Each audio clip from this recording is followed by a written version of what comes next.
ఇక అప్డేట్ చూస్తే కరువు నేలపై పోరు కెరటం నేడు కాలు మోపుతోంది. ఇవాటి నుంచి కర్నూలు జిల్లాలో కాటమరాయుడు ప్రజా సమస్యలపై పోరుబాటు పడుతున్నారు.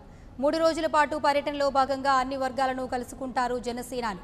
పవన్ రాక కోసం సందర్భంగా ఇప్పటికే అన్ని ఏర్పాట్లు పూర్తి చేశారు జన సైనికులు.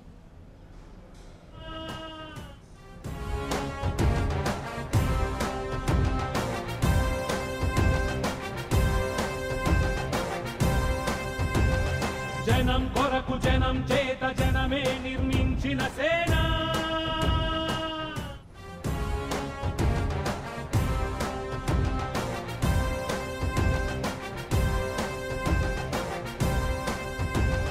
జనం కొరకు జనం చేత జనమే నిర్మించిన సేన. ఇక తొలి రోజు కర్నూలులో నిర్వహించే రోడ్ షోలో పాల్గొంటారు. పవన్ వెంట నడిచేందుకు యువత మహిళలు ఇప్పటికే కర్నూలుకు చేరుకున్నారు. జనసేనాని ఎక్కడ కాలు మోపితే అక్కడి సమస్యలు ప్రపంచానికి తెలుస్తాయి. అందుకే తమ గోడు వెళ్లబోసుకునేందుకు కర్నూలు వాసులు కాటమరాయుడు కోసం కళ్ళు కాయలు కాసేలా ఎదురు చూస్తున్నారు.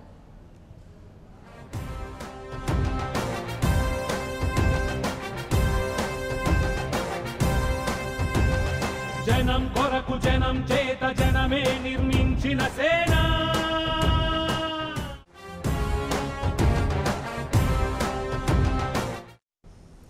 ప్రధానంగా కరువు, మహిళా సమస్యలు, స్వయం ఉపాధి విషయంలో ఎదుర్కొంటున్న ఇబ్బందులపై సంబంధిత వర్గాల ప్రతినిధులతో చర్చిస్తారు. ముస్లిం మైనారిటీలతో కూడా ఓ చర్చా కార్యక్రమం ఉంటుంది. సచార్ కమిటీ సిఫార్సుల అమలు, ముస్లిం యువతకు నైపుణ్యాల అభివృద్ధికి, స్థానికంగా ఉపాధి కల్పన అంశాలపై ప్రధానంగా చర్చిస్తారు. జనం కొరకు జనం చేత జనమే నిర్మించిన సేన.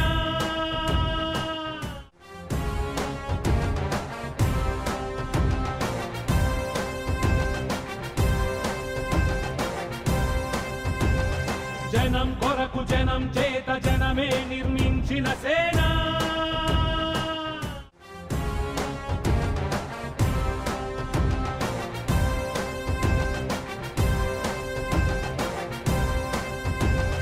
జనం కొరకు జనం చేత జనమే నిర్మించిన సేన.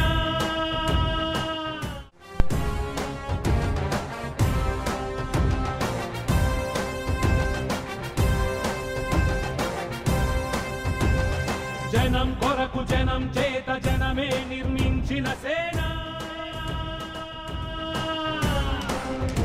జనసేన జనసేన. ఈ రోజు మధ్యాహ్నం సి క్యాంప్ సెంటర్ నుంచి కొండారెడ్డి బురుజు వరకు పవన్ రోడ్ షో నిర్వహిస్తారు. 25న ఆధోనిలోని పర్యటించి పత్తి రైతులను కలిసి వారి సమస్యలను అడిగి తెలుసుకుంటారు. 26న ఆళ్లగడ్డలో పర్యటిస్తారు. పవన్ అడుగులో అడుగు వేసేందుకు రాయలసీమ నుంచే కాదు, వివిధ ప్రాంతాల నుంచి ప్రజలు భారీ సంఖ్యలో కర్నూలుకు చేరుకున్నారు. జనం కొరకు జనం చేత జనమే నిర్మించిన సేన.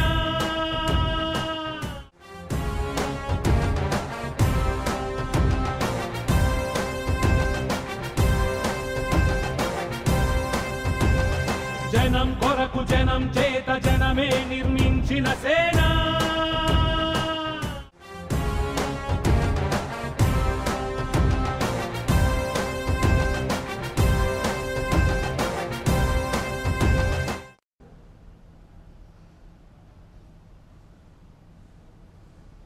ఇక దీనికి సంబంధించి మరింత సమాచారాన్ని మా ప్రతినిధి నేతాజీ కర్నూలు నుంచి లైవ్ లో అందిస్తారు. నేతాజీ, ఓటు.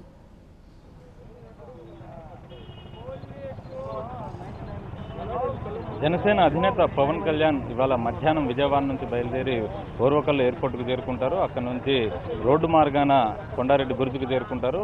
ఇక్కడికి వచ్చే ముందే ఆయన సి క్యాంప్ సర్కిల్ నుంచి తన రోడ్ షోని ప్రారంభిస్తారు. అక్కడ నుంచి దాదాపు కొండారెడ్డి బురుజు వరకు 2.5 కిలోమీటర్లు ఉంటుంది. ఈ 2.5 కిలోమీటర్ల మేర ఆయన నిర్వహించే రోడ్ షోలో పాల్గొనేందుకు ఇప్పటికే రాష్ట్రం నలుమూలల నుంచి జన సైనికులంతా కూడా కర్నూలుకి చేరుకున్నారు.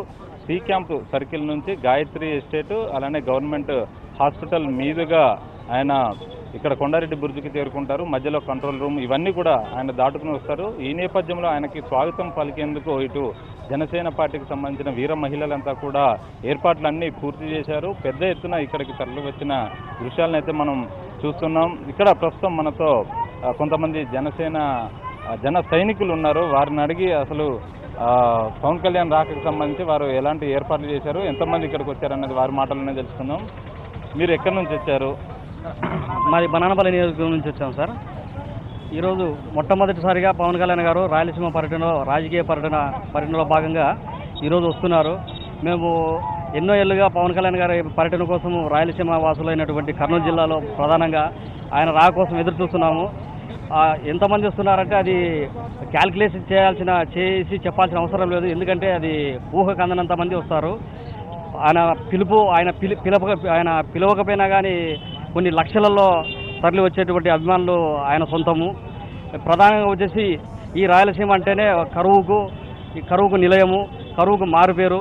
ఈ రాయలసీమ కరువుకు ప్రధాన కారణం వచ్చేసి పాలకుల నిర్లక్ష్యము. ఈ పాలకుల నిర్లక్ష్యం ఏం చేశారంటే కేవలం రాయలసీమను రతనాలసీమగా మారుస్తామని చెప్పి రతనాలసీమగా ఉన్న రాయలసీమను రాయలసీమగా మార్చారు. దానికి వాళ్ళు ఓటు బ్యాంక్ రాజకీయాలతోనూ లేదంటే కుల మత రాజకీయాలతో రాయలసీమను పూర్తిగా నిర్లక్ష్యం చేశారు. ఇలాంటి రాయలసీమలోని 4 జిల్లాలను పవన్ కళ్యాణ్ గారు దీని మీద పూర్తిగా దృష్టి పెట్టడం జరిగింది. ఇప్పుడు వచ్చే 2019 ఎన్నికల్లో ఆయన ఈ జిల్లాల మీద ప్రత్యేక శ్రద్ధ కనపరిచి రాయలసీమ వెనుకబాటు తరగడానికి కారణమైనటువంటి రాజకీయ వ్యవస్థను సమూలంగా ప్రక్షాళన చేసి మా పార్టీ తరఫున, జనసేన పార్టీ తరఫున రాయలసీమకు న్యాయం జరుగుతుంది.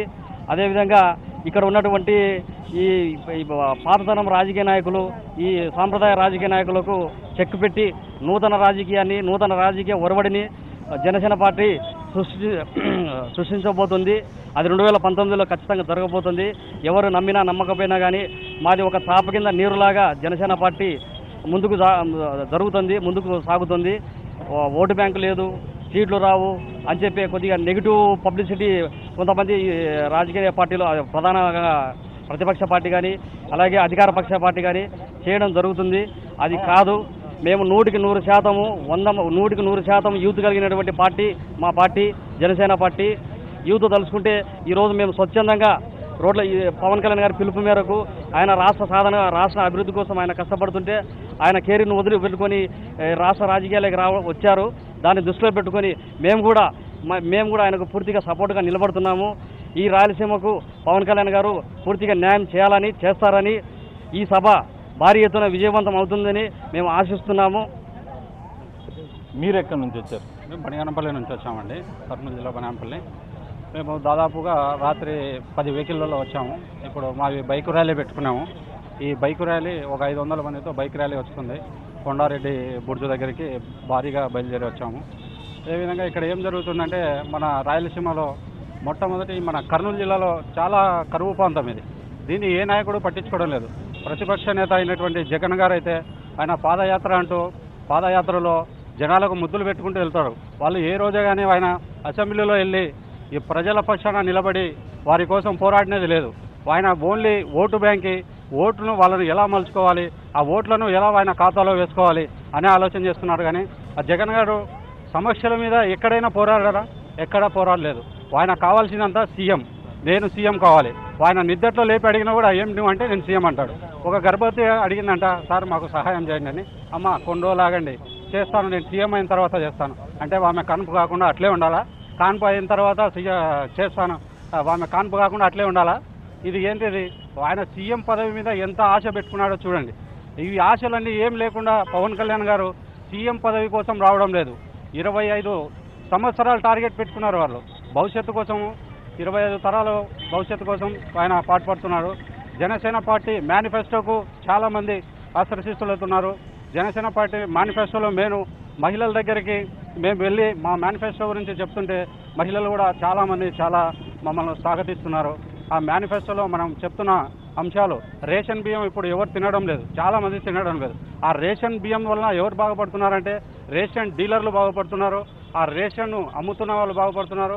ఆ రేషన్ వలన ఎటువంటి ఉపయోగం లేదు. అందువలన మన పవన్ కళ్యాణ్ గారు ఏం చేశారంటే రేషన్ బదులు మనకు 2500 నుంచి 3500 రూపాయలు డైరెక్ట్ మహిళా అకౌంట్లో వేస్తాము అని చెప్పారు.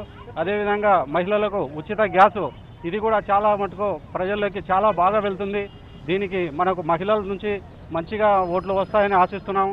ఇప్పుడు చంద్రబాబు గారు చూసుకుంటే ఇన్ని రోజులు 4.5 సంవత్సరంలో ఆయనకు మహిళలు కానీ ఎవరైనా కానీ కనపడలేదు. ఇప్పుడేమో పసుపు కుంకుమ అంటూ వచ్చాడు. వాళ్ళకు పొదుపు డాక్రా మహిళలకు అకౌంట్లో డైరెక్ట్గా అమౌంట్లు వేస్తున్నాడు, డబ్బులు వేస్తున్నాడు. ఇది ఏ విధంగా వేస్తున్నాడంటే ఇది ఏమంటారు, ఓటుకు డబ్బు ఇస్తారు కదా, ఓటుకు నోటు కేసు, ఆ విధంగా నోటు డైరెక్ట్గా వారి అకౌంట్లో వేసి ఓటు కొంటున్నాడు. ఇది ప్రజలు చాలామంది నమ్మరు, కనుక్కున్నారు ప్రజలు కూడా ఎవరు ఏం చేస్తున్నారు, ఎవరు మనకు వస్తే బాగుంటుంది అని. పవన్ రావాలి, పాలన మారాలి అని చాలామంది మనకు వెళ్తుంటే ప్రజల్లో ఆ మార్పు అనేది కనపడుతుంది. ఎవరైనా కానీ మనం ఒకటి ఆలోచించాలి, మన రాజకీయం ఇన్ని రోజులు 4.5 సంవత్సరం కనపడింది చంద్రబాబు గారికి. ఇప్పుడు మీ అకౌంట్లో ఎందుకు వేస్తున్నారు డబ్బులు, అది కూడా ఒక్కసారి వేయడం లేదు. ఈ ఒక్కసారి వేస్తే వాళ్ళు తిని మర్చిపోతారేమో అన్నట్టు 3 విడతలుగా వేశాడు. అంటే ఒక్కసారి వేస్తే మర్చిపోతారు, అదే 3 విడతలుగా వేస్తే నేను గుర్తుంటాను. పింఛను కూడా, ఆ పింఛను మొన్నటిదాకా పెంచలేదు, ఇప్పుడు పెంచాడు. మన ఏపీకి ఎంత బడ్జెట్ ఉంది, ఏం కదా, మనం ఎంత ఇస్తే ఏం కదా అని ఎటువంటి ఏం ఆలోచన లేకుండా ఏది పడితే అది ఇస్తాం, ఇది ఇస్తాం, అది ఇస్తాం అంటున్నారు. ఇప్పుడు మనం పవన్ కళ్యాణ్ గారు మన ఏపీకి ఎంత వస్తుంది, మన బడ్జెట్ ఎంత ఉంది, మనం ఏ విధంగా ఎట్లా చేయను, ఈ గ్యాస్ ఫ్రీ అంటున్నాం. చాలామంది ఏమంటారంటే గ్యాస్ ఫ్రీ ఎలా ఇస్తారు, 1000 రూపాయలు 1200 వచ్చినా దొరకడం లేదంటారు. దాని మొత్తం అన్ని ఎలా ఏంటి అనేది కాలిక్యులేషన్ పవన్ కళ్యాణ్ గారి దగ్గర ఉంది. ఆ క్యాలిక్యులేషన్ ప్రకారమే ఈ మేనిఫెస్టో రెడీ చేయడం జరిగింది జనసేన పార్టీ తరఫున. జనసేన పార్టీ ఈసారి 2019లో కంపల్సరీగా పవన్ కళ్యాణ్ గారు సీఎం అవుతారు. అది మార్పు అనేది సాధ్యమవుతుంది, యువత కూడా కోరుకుంటున్నారు. జై జనసేన, జై పవన్ కళ్యాణ్ గారి నాయకత్వం జిల్లాలో. మీరు ఎక్కడి నుంచి వచ్చారండి? నా ఎమ్మిగనూరు నుంచి వచ్చాను. ఎమ్మిగనూరు నుంచి వచ్చానమ్మా. మీకు ఇప్పటి వరకు అంటే మీరు కూడా జనసేన తరంగం కార్యక్రమంలో భాగంగా ప్రతి ఇంటి గడప దొక్కారు, జనసేన పార్టీ సిద్ధాంతాలను మేనిఫెస్టోలో పొందుపరిచిన అంశాలను వివరించారు. ప్రజల నుంచి ఎలాంటి స్పందన వస్తుంది? మన పవన్ కళ్యాణ్ వస్తున్నారు కాబట్టి ప్రజల్లో మంచి స్పందన ఉంది. మనము జనతరంగంలో చాలా ఇండ్లకు పోయాం, ప్రతి గ్రామంలో పోయాం, ఆ గ్రామాల్లో కూడా మంచి స్పందన ఉంది. ఖచ్చితంగా 2019లో పవన్ కళ్యాణ్ గారు సీఎం కావడం ఖాయం. మా ఎమ్మిగనూరు నియోజకవర్గంలో అయితే ఉన్న మన అభిమానులు అయితేనేమి, కార్యకర్తలు అయితేనేమి, ప్రజలైతేనేమి మన పవన్ కళ్యాణ్ గారి కోసం ఎదురు చూస్తున్నారు. ఎందుకంటే మన జనసేన పార్టీ నుంచి ఇచ్చిన మేనిఫెస్టోను చాలా వరకు ప్రజల్లో తీసుకువెళ్ళాం. అది చాలా వరకు ఆకర్షించింది. ఎందుకంటే మన పవన్ కళ్యాణ్ గారు చేస్తున్న మార్పు అనే ఒక పదానికే ఒక ఇదిగా వచ్చింది. ఖచ్చితంగా ఎమ్మిగనూరు నియోజకవర్గంలో అన్ని విధాలుగా జనసేన పార్టీని ముందు తీసుకుని పోయి 2019లో జనసేన పార్టీకి ఒక ఇదిగా ఒక గిఫ్ట్గా జనసేన పార్టీ ఎమ్మెల్యే టికెట్ని ఖచ్చితంగా దీన్ని ముందుకు తీసుకుపోతామని. Please subscribe new waves. ఇలాంటి మరిన్ని మంచి వీడియోలు కావాలని కోరుకుంటున్నారా? అయితే పక్కనే ఉన్న గంట సింబల్ను క్లిక్ చేయండి. అలాగే సబ్స్క్రైబ్ చేయండి.